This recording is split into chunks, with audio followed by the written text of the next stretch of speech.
মোড়। এই যে আমার মেজো যা, দেখছো কি সুন্দর লাগছে। আর আমরা দুজন আজকে কিন্তু ম্যাচিং পরেছি। 2-3 দিন ধরে দেখছি অনেক জনের কমেন্ট যে দিদি এত বড় চুলটা কেটে দিলে কেন। যাই হোক, এটা নিয়ে আমি তোমাদের সাথে পরে শেয়ার করব। এখন যেহেতু দুর্গাপুজো, তো এখন এগুলো না শেয়ার করি।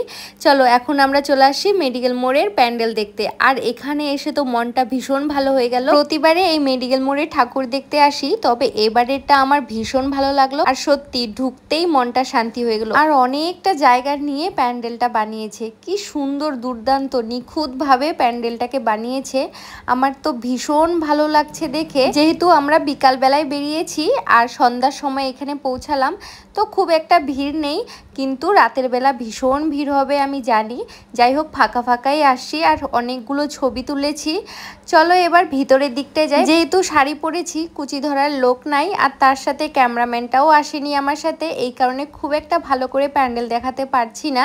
যাই হোক, যতটা পারছি ততটাই তোমাদের সাথে শেয়ার করছি। আর তোমরা তো অনেকেই আসবে এই প্যান্ডেলে, তো তখন ভালো করে দেখে নিও।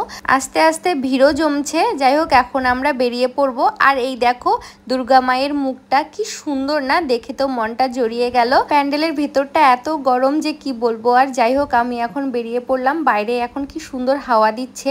এখান থেকে কোথায় যাব, কি করব না করব সবটাই তোমাদের সাথে শেয়ার করব পার্ট 2 এ। চলো তাহলে ব্লগটা দেখতে থাকো, আর ভালো লাগলে পেজে ফলো দিয়ে রাখো। টাটা।